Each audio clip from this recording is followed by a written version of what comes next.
Now, Flu's article left us with the question of what is the difference between no gardener at all and an invisible gardener that cannot be touched, and so on and so forth. And also, likewise, what is the difference between a God who loves with inscrutable love or has a better plan, or no God at all? After receiving this article, Hare had decided to provide his response to this. And he said that really, the problem is that Flu has got the wrong focus. His focus is on assertions, but Hare says that there's something that occurs prior to assertions.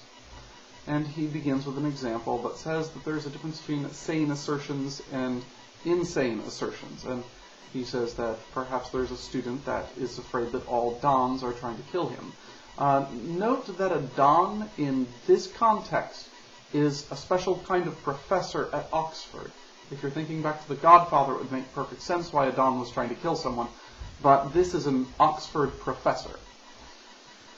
So, in discussing this idea of assertions and something occurring prior to assertions, Hare invents a new word called a blick. Now, I had a student that wrote to me in an essay, is this something that he just made up himself? And the answer to that is, why, yes, as a matter of fact, it is. Hare invents this word because he thinks that renaming this thing which occurs prior to assertions would be easier to discuss if we just called it a blick. Now, he tries to explain what is the matter with the student by explaining the fact that he has an insane blick, and we have a sane blick. Now, this is important to note that we all have blicks. We all have this lens through which we view the world around us. The lens which we use to view the world says that there are no professors trying to kill us. The lens which this unfortunate student had says that somebody is trying to kill him.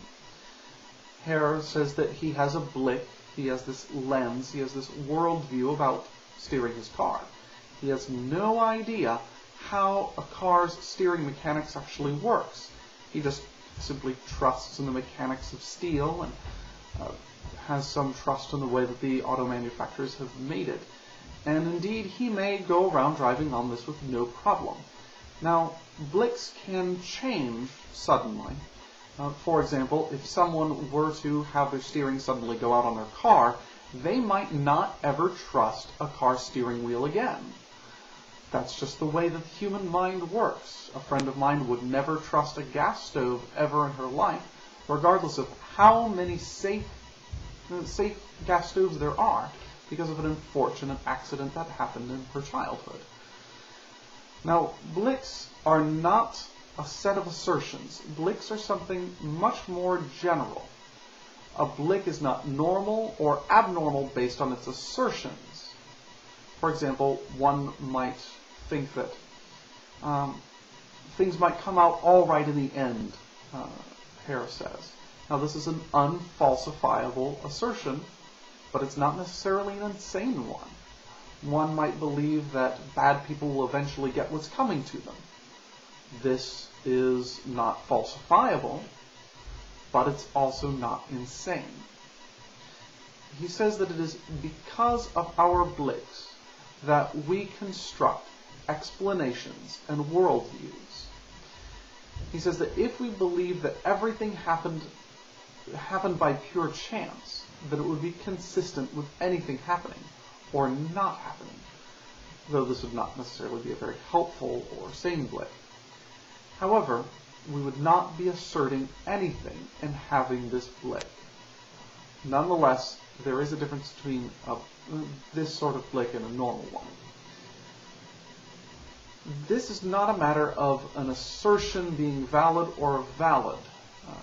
Blicks cannot be evaluated in terms of logical positivism. He says that blicks may simply be normal or abnormal, and the implication being here that the theologian has a normal blick in suggesting that God exists, or that God may love us. Now, The next author did not necessarily comment on Hare to much degree, but he goes back to flew. So it is important to remember that as we go on to Mitchell, he is not responding to Hare, he is responding to flew.